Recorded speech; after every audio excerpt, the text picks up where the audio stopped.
Hi, this is Dennis with Second Chance Tackle. We're in for a treat today, I think. This is a Lawrence reel. This is the Lawrence number 230. It's a blatant rip-off of a Penn reel. A lot of people that pick up this reel think they are looking at a Penn. Even when they take it apart, they think they're looking at a Penn. Even the name is monospool reel, which, well, Penn had the monofill. This one has the monospool. And for whatever reason, folks think that it's a Penn reel, and it's easily understood why they think that. Well, we're going to take this apart. We'll show you the similarities and the differences, and we'll also show you how to service this reel if you have it. So why is it named Lawrence? Well, it was made in Lawrence, Massachusetts. Who was the company that owned it? Well, it was New York Toy Company. They were located down on Broadway in Manhattan.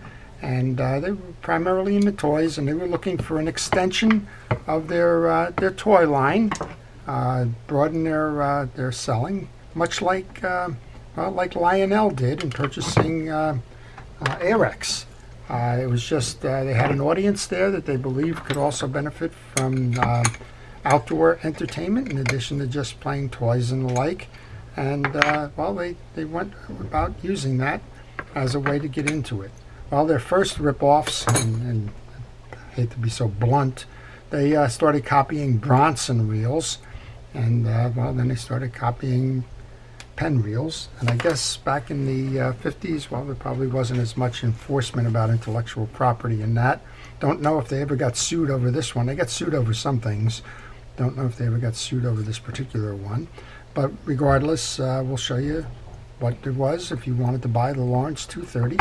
This one came from Scott in a flea market find out on the West Coast. So I guess they made it all the way from Lawrence, Massachusetts out to the Los Angeles area.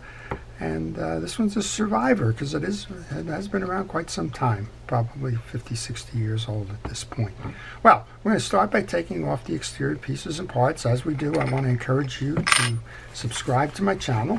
If you do subscribe to the channel, please use the notification button. You'll see how and when the videos are posted, and you can make a determination as to whether you want to go ahead and watch that video. Well, this is very similar to a Penn, but this is not. The bridge is different in terms of the alignment of the screws. Also, the same thing happens with the reel seat. The reel seat is wider than the screws on the Penn reel seat, so they're not interchangeable parts. Maybe that's part of it. Maybe they said, oh, we came up with a unique design all of our own. Look, it's not the same thing. It's got cross hatching on the side plates, different screw patterns, blah, blah, blah. Well, more than a casual eye would tell you that they've been fooled to think that this is a Penn reel. Well, we're going to take the screws out. You'll notice as I take the screws out that I lay them on my table. The reason I lay them on my table is I want to make sure that they're all the same. Now, most of the reels like this, they're not. The two screws that go into the side plate are normally shorter, and that's what occurs here. This is a shorter screw, and the reason for that is you don't want the screw to go through the mounting piece on the side here and be exposed so that it can trap line. So they put those as shorter screws. The longer screws, well, they carry into this crossbar here, and they need a little more grip, so that's why they're longer. Well, we've confirmed that's the case. We have two short ones. We have four long ones. On the long ones, we know they belong in the crossbars, and the short ones belong in the reel seat. Well, here's a collar or a ferrule, or a gear spacer, whatever you want to call that. And well, it's similar to Penn, but again, not the same. Penns are usually chromed. They're a little bit heavier, but that's all right. That one surely works. We'll take off this, and if you saw the inside of a Penn reel, and you saw this inside, my gosh, you'd have to stare twice. And what I'm going to do, I'm just going to grab one right now just to show that to you. I don't know which one I grabbed there.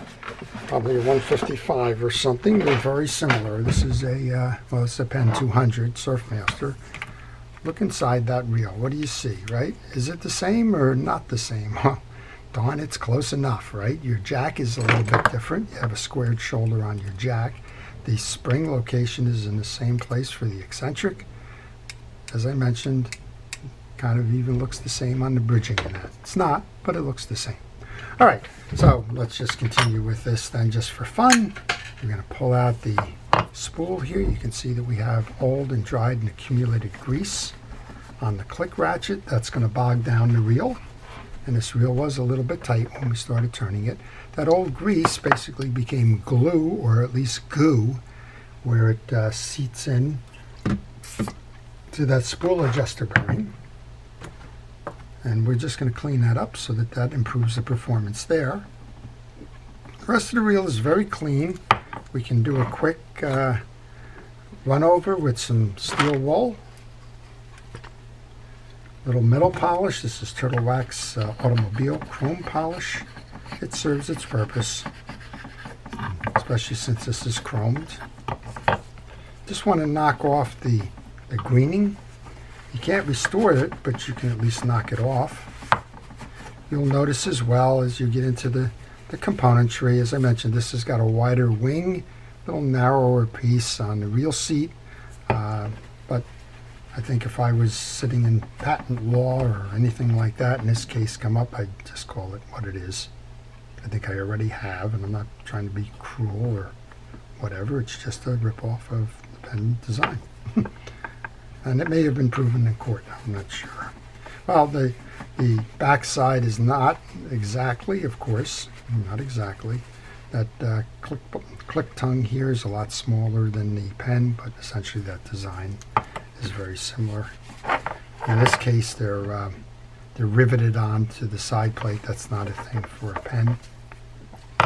And let's just put a little bit of grease on this. We do want to let Scott take this fishing again. I said it was a rip-off of a design. I didn't say you can't fish with the reel. You certainly can. And we'll get this one running again just that way. It's hard to find information on the New York Toy Company. Why? Well, try the internet search.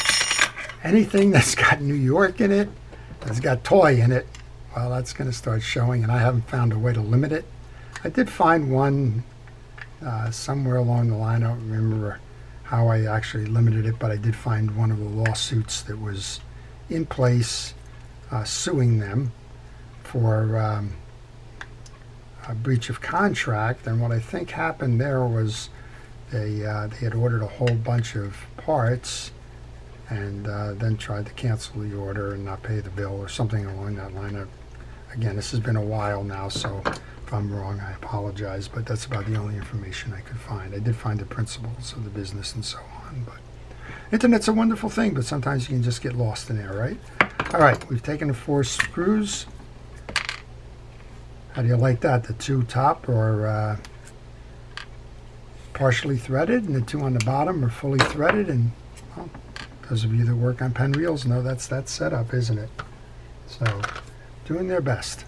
All right, we should be able to push this through now. I'm going to cup my hand because there should be a spring in there for the anti-reverse. I want to make sure I catch it and that it doesn't fly away. And we have a flat spring. So this would have been the older Penn design. Penn replaced the flat spring in the late 1950s. I think it was 1957, but it could have been 1958. So this is how long this reel has been out there, and that makes sense because that's about the time that this company was doing these projects. We have the anti-reverse dog. Main gear and bridge all look comparable. I wonder sometimes did they actually go to the place that was making the Penn parts and just go ahead and place an order there? Would that have worked? I don't know. I guess if I was manufacturing parts for Penn, I probably wouldn't want to jeopardize the business by selling to a competitor the same parts and design, but I don't know. All right, well, I've been trying to get that that little pin that holds the gear sleeve on. I'm trying to get that out by pushing it out. It's pretty stuck, so I'm going to go to a hammer. I think this is still on camera. Try to knock it out that way, and we've got it started. Once you get it started, you can go ahead and gently grab the tip so that you can pull this out. This guy's being particularly stubborn. I guess I would be too if I was sitting in the same place for 50 plus years. And another design change here, the shaft on a bridge from a Penn Reel does not go that deep in terms of where that pin rides, but that's okay. Again, there's nothing that says you can't fish this reel. You certainly can. I hope it's had a good fishing life. I can tell it hasn't been abused. I can't tell how much it's been used. I don't think much, because I'm not seeing scarring where I would typically see scarring. But short of that, we're okay there.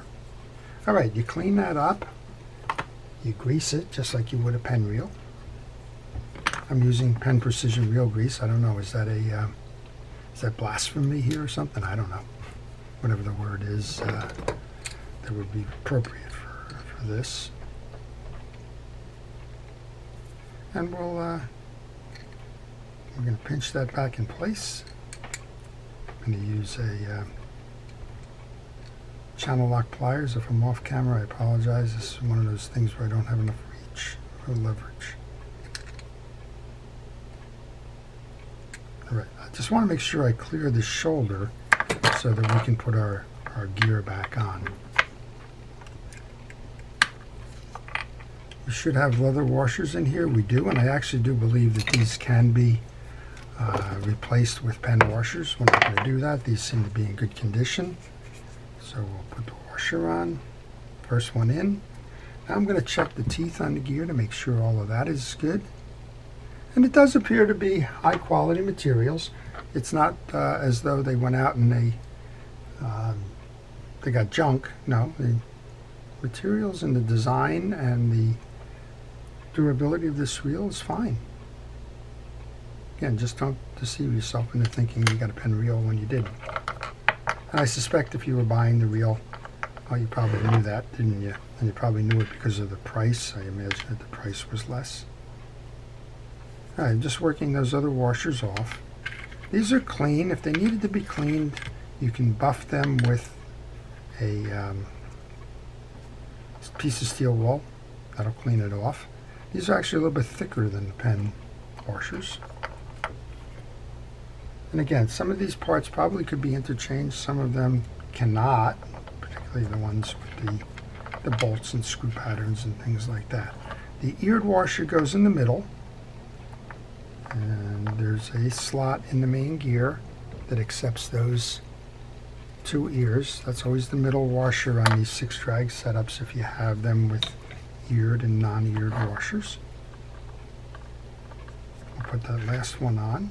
And now Penn would have had a cap washer that went on this. I think maybe you don't have the cap washer because these washers in the drag stack are a little bit thicker. We'll see. Bridges service. Let's turn our attention to the balance of the reel then.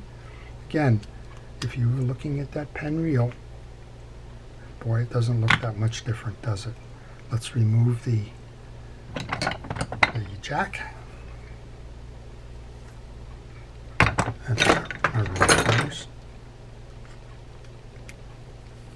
I just did a Penn 4.0 reel where this stud was broken off. You can watch that video probably this evening or soon, or maybe that one will be posted before this one. I'm not sure.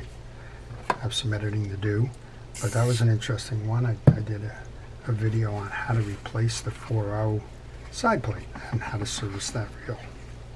All right, for the most part, a little bit of dried grease. I have no doubt this reel is going to work fine. Again, I just don't like it when people blatantly copy. Maybe that's just me. All right, well, we saw one of those, I guess, the other day. We did a generic, no-name bait caster that sure as heck looked like an Ambassador. I'm sure it was priced an awful lot less than an Ambassador, and it won't last like an Ambassador, but buyer beware. All right, we've cleaned up the yoke. Cleaned up the side plate. I'm going to take that Penn Precision Reel grease again. That's the blue grease. I'm going to make sure that that side cap bearing has got enough grease on it. We're going to grease the yoke here. We're going to inspect the pinion gear just like we did the main gear, and that's all in good condition. And again, I don't know, but boy, that sure looks, what do they say? If it looks like a duck and walks like a duck.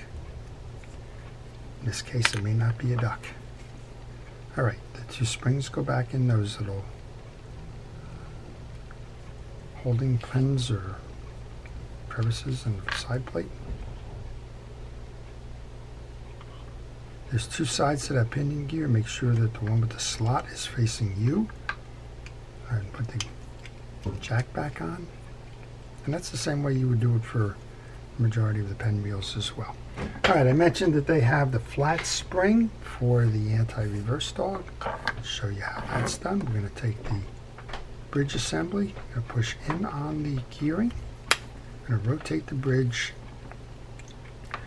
just about there. You want to hold down the gearing, take a fully threaded screw, take the dog,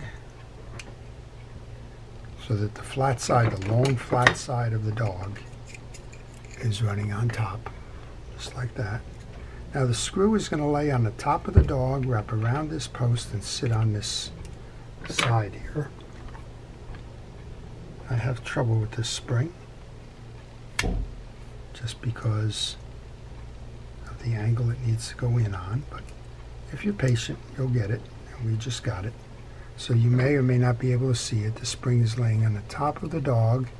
It wraps around the post and lays on the side plate. That's how these are done, and that's how you can do it for a Penn Reel as well, if you have the older version before it went to the coil spring.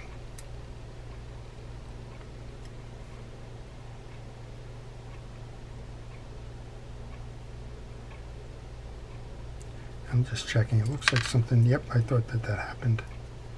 I was being blocked there when I went to do the screw, and I saw something in there, and it was this spring had broken loose. I'll do that again, just in case you weren't paying attention the first time. You need patience in a fishing reel, and as one of my friends said, you also need a sense of humor. Because from time to time, things like that are going to happen. Don't get frustrated. Just get even. Just do it again. Take a breath. Go get a cup of coffee or something if you're frustrated because you can't seat this thing the right way. And come on back and do it again. Just like that. Rotate it this time. Clear that gear. And we got it now. I'll just tighten it down. Don't tighten it down all the way. A couple of turns. Because then you want to make sure that you can put the other screws in. And you need a little bit of flexibility in that bridge to do that. I like to go opposite corners when I do these. So we got the one in, let's get the other in. Sometimes you need an alignment tool. I use a pick.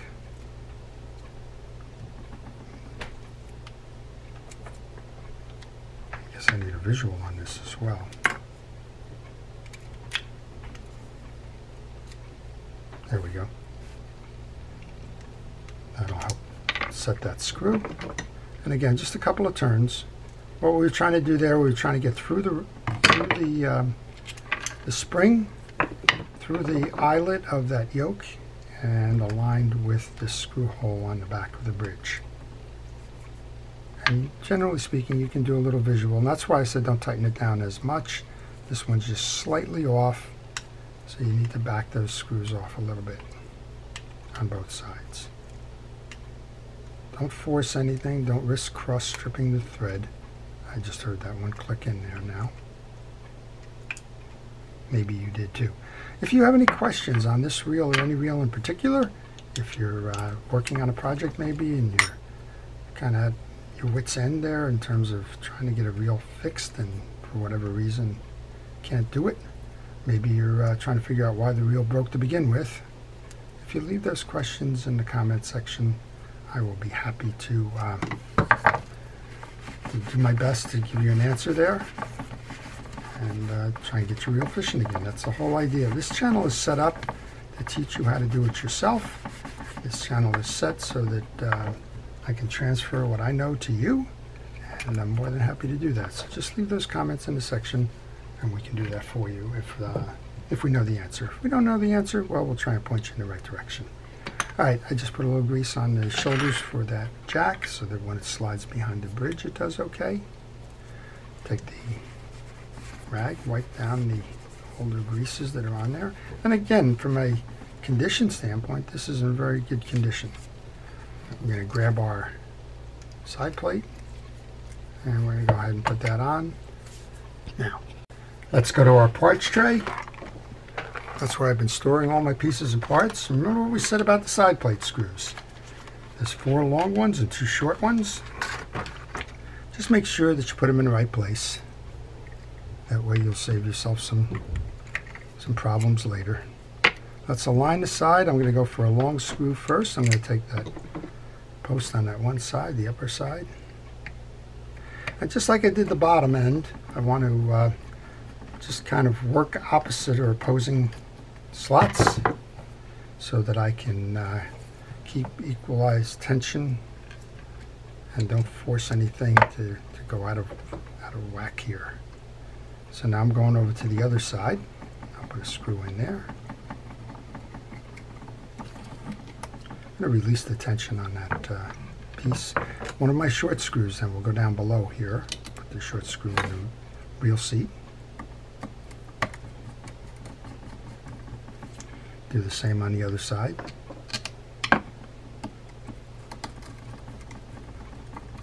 So this is different than a trade reel. A trade reel was a reel that was manufactured by a fishing reel company for, well, the trade, retail trade. Those are not copies. Those are specifically made, and the intention is that that manufacturer, like an Ocean City, was clearly making the reel for a retailer. Like, well, I've seen them from Macy's, I've seen them from Deviga, I've seen all kinds of them. There's actually a kind of a culture there about doing the collecting of those off-brand Macy's ones. The biggest one that Ocean City did was Sears. That's different than copying one. It's an agreement between the fishing reel manufacturer who owns the IP and the retailer. They're just private brand. That's a whole different game than what this one is. Alright, so I'm tightening down the drag. We'll put the handle on. Handle screw comes next. And this one I noticed is not an exact fit to the Penn, just a little bit off. I don't know if they gave you a special wrench, but you can see that there's gaps there that are not in the Penn screw. The Penn screw on this reel would have held tightly to the wrench. That's not the case here. You want to align the scallop in the screw with that screw hole. That screw hole is for the tie-down nut to prevent that handle screw from turning. We'll put that on. We've got the drag tightened up. Let's give it a test. So we're in free spool now. And as I mentioned, there's no reason this reel can't go fishing. Nice casting reel here. Let's put it in gear. Nice smooth operator. Look at that, right? So that's it. That's your Lawrence 230 with a little bit of history. And this one, Scott, I think you found a nice reel here. You can expect to pay, I don't know, $20, $25 for this one in the market. Just checking to make sure that spring is in there. It is. In a flea market environment or used equipment market, probably $25, $30, something like that. And you know what? It's a nice little fishing reel for inshore ocean or deep lake and catfishing. It's going to cast nicely. But just be aware that if you need parts for that reel, you're not going to find them. All right. So I hope you've enjoyed that. To our first responders and essential personnel, thank you for everything it is that you've been doing to keep us safe. To everybody, please stay watching. Have a great day fishing. This is Dennis with Second Chance Tackle.